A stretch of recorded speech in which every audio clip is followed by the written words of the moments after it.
On today's Visual Studio Toolbox, we wrap up our mini-series on ML.NET. Veronika is going to show us how to do image classification.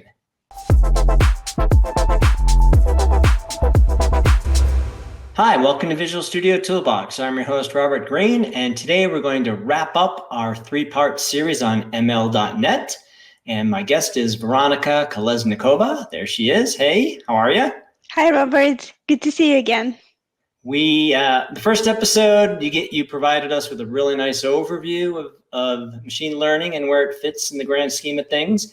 Last week, we saw how easy it was. I've seen this many, many times, but it still just shocks me how easy it is to do. We built a model and we did some sentiment analysis, and it was a handful of lines of code, and it's just so cool. And then today, we're going to do a bit more advanced scenario. We're going to do image classification, which I know people have seen a bunch of times, but it's kind of like the next one that is kind of an obvious thing that you might want to be able to do in your app. So we're going to do that today, and that'll make our nice little three-part series. And then, of course, we'll have you back on the show later on to do more stuff. Thank you, Robert. I can share my screen again.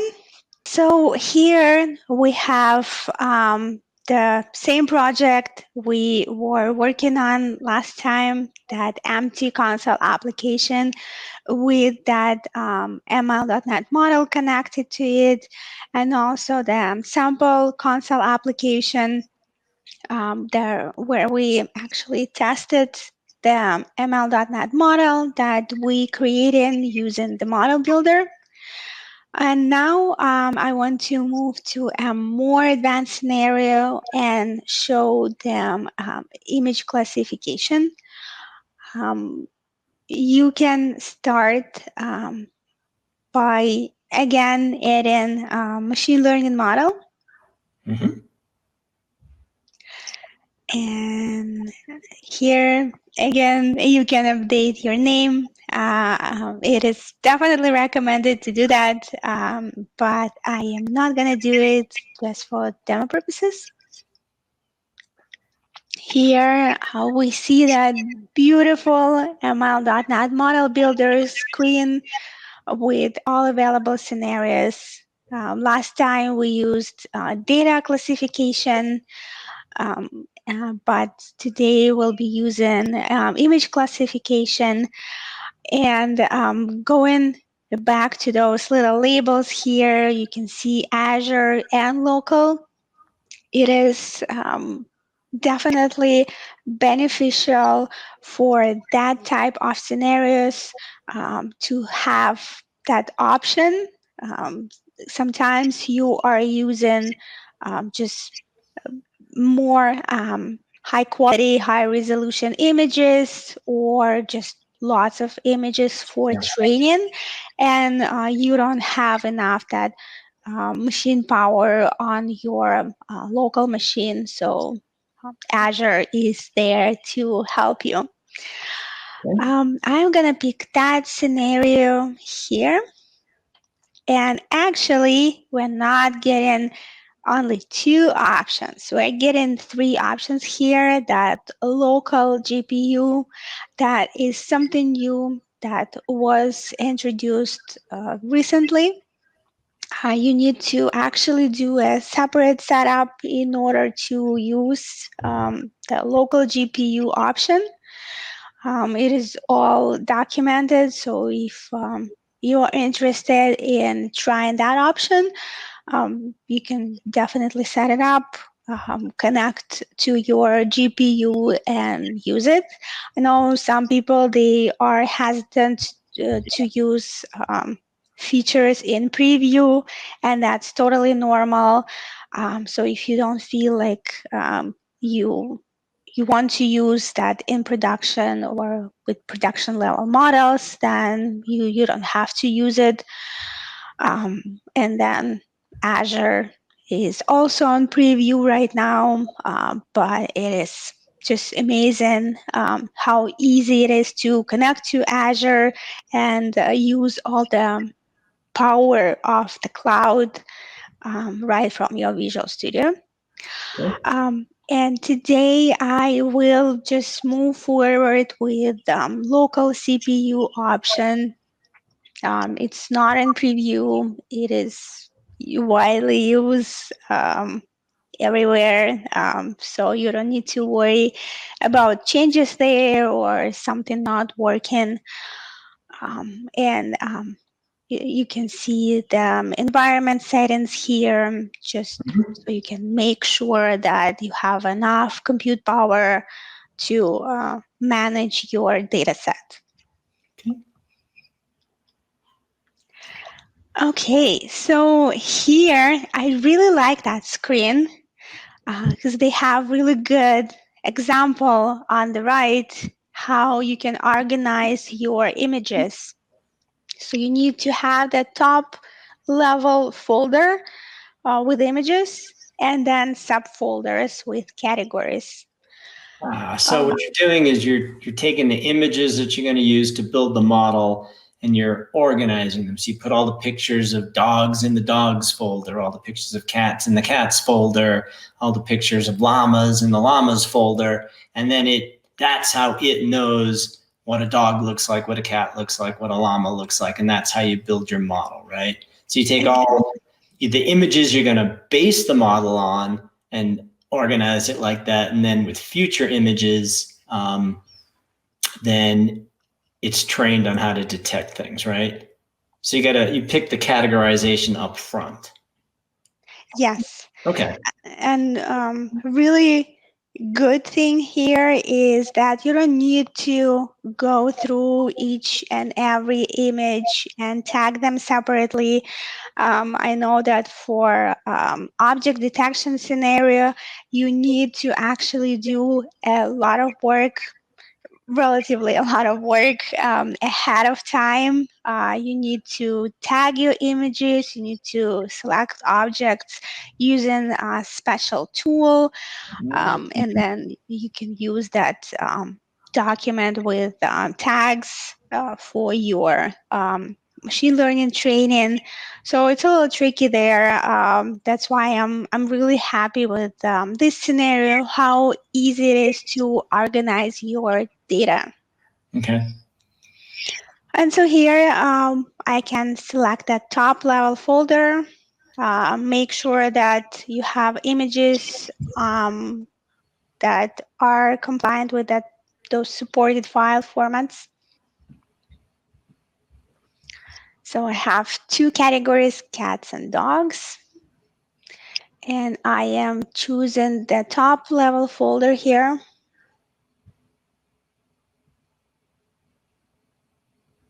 And here, the data preview is great. You can see all the images. I have only 5, so you can see all of them.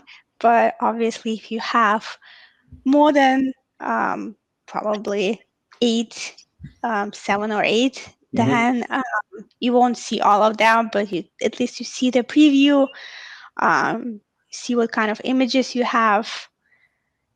You can see I have 5 images of dogs and 5 images of cats. They are high resolution images. What I just got them from internet. So here I can go to next step. And you can see the difference with previous scenario that you actually don't have that time set up. It's not up to you anymore to set up the amount of time. Because with images, it gets more complex and it is really hard to figure out how long you need to train it. Right. And it might be expensive to actually train it and retrain it several times because especially when you are connected to Azure, then it is consuming resources. Even in this scenario where you're using your local CPU, it is still consuming your local resources and just might stop some ongoing processes. That's why you don't have option to set up the time. It will do it automatically. It is easier. You don't need to worry about one more thing. Cool. So in general, how long does it take to train images? Usually it takes quite some time. It depends on how many images you have. With high resolution images, it takes longer. With lower resolution images, it takes a little faster. Okay. But usually for probably, I tried it with 10 images in each category. It took around maybe 20 minutes. Okay, so we won't watch this for 20 minutes. So we'll come back when it's done. So we can see the training is complete. We see the output with that magic completed word, some specifics of what happened there. And just for everybody's edification, that took about 5 minutes. So we just chatted for 5 minutes while waiting for that. Yeah, and you can see training time right here in seconds. So if anyone wants to convert it, feel free to do it. it. About 5 minutes. That was my estimate. My internal model is pretty darn good. Good job. And one model was explored. That is definitely not enough, but again, that is because we don't have enough data. As I mentioned before, I tried similar process with 10 images in every category. That definitely went way longer. Probably around 20 minutes, but it provided better accuracy because you can see the accuracy is 0%. And also it checked more models and found the best model for the data. Okay. So as we can see and learn from this example that 5 images just not enough. But for the demo purposes, we're just gonna go ahead and use a model that was created. Okay. And here we can see similar screen as we saw with previous scenario where we can evaluate the model. We can see the model type, its image classification, but less convenient, but a better thing is that we actually need to browse for an image. It is not going to provide any images here by default, which is good, which is kind of forcing that model that I mentioned before, where you're supposed to separate your data. One data set used for model training and the second data set used for evaluation. So that is a good thing here. I have a separate data set with different images. I call that folder test. I can pick an image. That image wasn't used for training.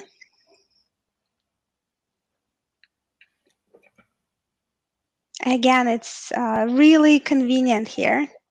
Really convenient that you see the image that you chose.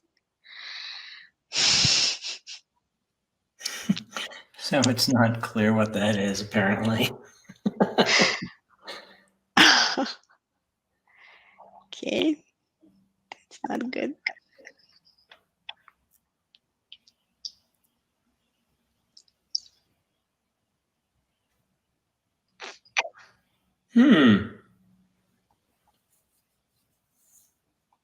Yeah. Because I guess when it said 0% accuracy, it wasn't kidding. It wasn't, yeah. So with more images, it would do a better job? So definitely, as I mentioned, I had tried it before with 10 images, and Mm-hmm. with 10 images, it provides you the result. I even tried to trick it and try an image with both a cat and a dog on the same Mm-hmm. image, and then the percentage was 60% cat and 40% dog, which was probably accurate. Right. 60% of the image was the cat, and then 40 was the dog.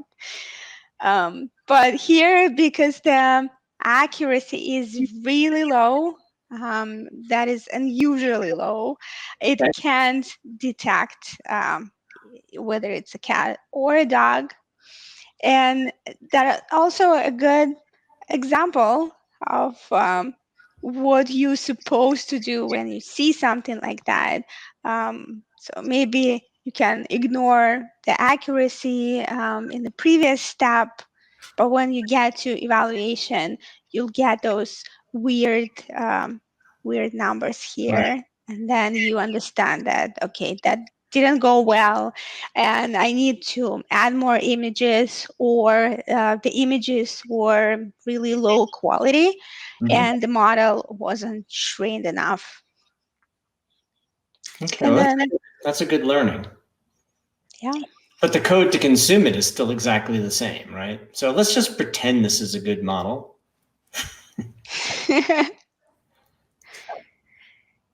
Yeah, I'm sure everyone can go and try it themselves. Use more images, um, high quality images, and figure out how it works. But the process is the same, just, Mm-hmm. better images there. And then, yeah, here you can copy the code snippet if you are planning to use it in your existing application, or if you want to see how it's gonna work, see all the code and example, you can add a console application or web API here. Cool. So I'm going to add another console application. And now I'm going to have two test console applications and one empty one. But you can see the model that we created is already here. And it's the second model here in a zip file. You don't have to use it here. You can move it around, use it with other applications. So that zip file is the model. And here we have the same model, ML model 2.zip. And then when we go to the program file, we get that image source for testing. Yep. And then we passing it to the model, and then predicting label. So it's same as previous scenario. It's the same code. That's really cool. It's Yeah, again, it's just so easy to use. yeah. So you can Cool. create one of those scenarios, see Mhm. how it works, and then reuse that code with different types of models. And then you can decide what to do with the answer. Is it validating that it's a picture of what you think, or is it more elaborate of shooting off an email, or even taking the picture and moving it to a different folder? That's just code you can write once you have the result.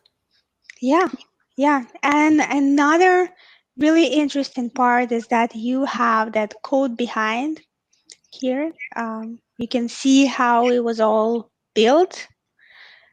So next time, if you don't want, if you feel adventurous and you don't want to use a model builder and you want to try to build it from scratch, you can use it as an example how it actually was built, and then reuse the code from the training file and then consumption file, and just recreate the training process without model builder. Yeah. So doing image classification, I've just been thinking about a lot of scenarios. So I take a lot of pictures, and let's say I go to the zoo and I take pictures of lions and tigers and giraffes and monkeys. Then I take a lot of pictures. So let's say I go to the zoo and I take 200 pictures, and I want to have all the pictures of lions in one folder and giraffes in another. I would just need to build a model, and then I could just write a little simple app that just goes into that folder, looks at every picture, classifies it, and then moves it into the right folder. So rather than having to do that by hand, I could create a model and create a little program that moves all my pictures for me, right? Yes, exactly. Or you can also filter out maybe some inappropriate pictures. Depends on what kind of application you are building. Maybe it's a public forum where people post pictures, and you need to have that option to filter some things out. Right. Cool. Cool. Very cool. And again, very easy to use. So that's awesome. So in just these 3 episodes, we've gotten a really good overview of ML.NET. Last time we saw how to do sentiment analysis. Today we looked at image classification. And what we're learning is the code is pretty straightforward. You just need to build the model, and the better your data, the better the model. We saw last time with sentiment analysis, with a modest amount of data, we could do pretty well. Here today, we learned that if you just have 5 pictures of dogs, 5 pictures of cats, your model's not going to be that good. So you need a lot more data, which just means it takes longer to train the model. But ML.NET does all that hard, heavy lifting and work for you. And then to use the model in your code, handful of lines of code. So cool. So thanks so much for coming on the show and doing this. Thanks, Robert. It's great to be here. So I hope you guys enjoyed that, and we will see you next time on Visual Studio Toolbox.